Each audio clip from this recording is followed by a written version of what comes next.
This is the new NSX. It's where the Iron Age meets the digital age.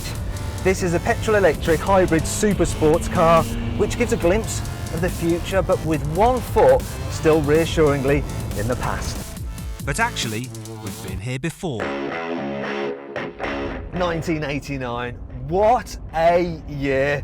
The Berlin Wall came down, The Simpsons first started on TV, and Honda built a supercar that you could drive without it trying to kill you or destroy itself. It was called the New Sports Experimental, or NSX for short, and it changed everything. It was developed with the help of Formula One ace Ayrton Senna and featured clever new tech that you didn't even get on rivals from Ferrari nor Porsche. Today, the NSX has a mid-mounted 3.5-litre twin-turbo V6 and 3 electric motors. You've got some batteries and you recharge those when you're braking. Combined, you've got 581 horsepower. That's more than a Ferrari 458 Italia, which was actually this car's benchmark. The benchmark for the old NSX was the Ferrari 328, so Honda's engineers have always had Italy's finest in their sights. And the Honda developed 270 horsepower from its high-revving 3-litre V6 VTEC engine. As well as a super slick 5-speed manual, lazy drivers could opt for a 4-speed auto, which quite frankly sucked. However, there's no complaints about the automatic in the latest generation car. The new NSX has a 9-speed dual-clutch automatic gearbox. So first gear, that's basically for launching. 9th gear, that's for cruising. And all the 7 in between, they're just so close together that you just fire through them in no time at all. 0 to 62 miles an hour takes under 3 seconds, and top speed is 191 miles an hour. It's brutally fast. If only it sounded a little bit more charismatic. The original NSX's engine revs out to 7,500 RPM, and as you can hear, it sounds absolutely glorious. Thing is though, you really do have to spank this car if you want to make it go quickly, and even then 0 to 60, that takes 5.7 seconds, and top speed is 168 miles an hour. Both cars are undoubtedly icons. The new car does things the old one could only dream of. It's mind-blowingly fast and shows Honda is at the top of its game. And that's what the old car did back in its day. But the hybrid tech of the new model means the two cars couldn't actually feel more different. Now the electric motors, they're not there for efficiency, though admittedly this car is supposed to be able to do 28 miles per gallon. They're actually there just for performance. So you've got one in the back helping drive the rear wheels, and that fills in the gap in power when you put your foot down before those turbos have spooled up, so there's no lag. Then you've got 2 at the front which power each front wheel individually, and that helps drag you through the corners and really makes this car handle brilliantly. Now all this electrical gubbins does add weight, and this car, well, it kind of tips the scales at just under 1,800 kilos, so it's a lot heavier than the old NSX. But you know what, you can really sense that Ayrton Senna's spirit is alive in this car. The old car, on the other hand, feels light. And it's actually really easy to drive as well. You have anti-lock braking, traction control, but there's no anti-skid control, nor clever torque vectoring, of course.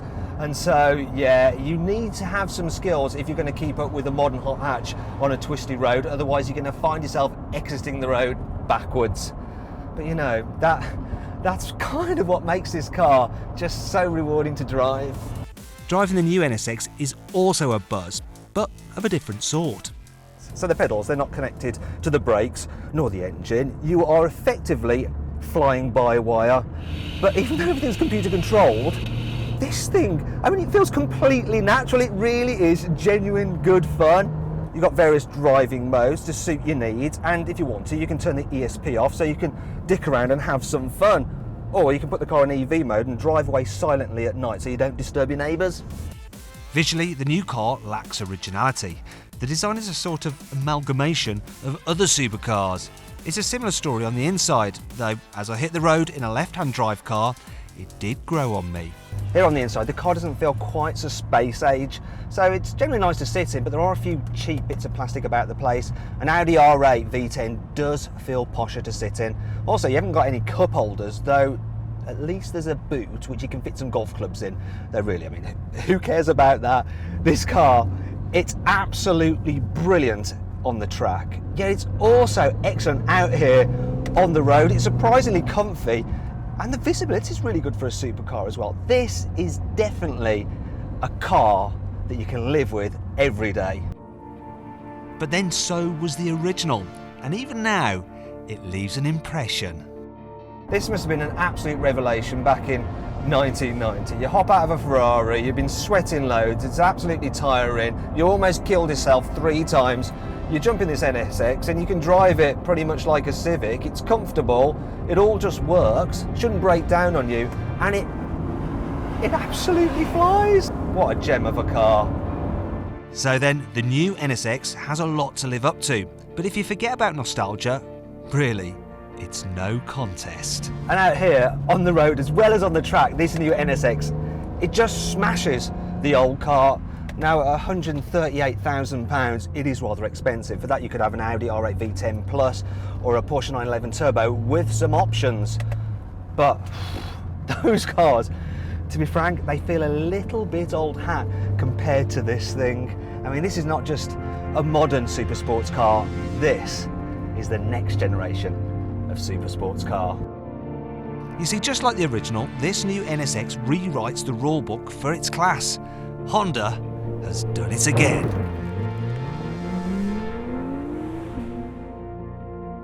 If you enjoyed this video, please like it, share it and subscribe to our channel. And if you click over there, you can watch our 360-degree passenger ride videos of the new NSX and the old NSX.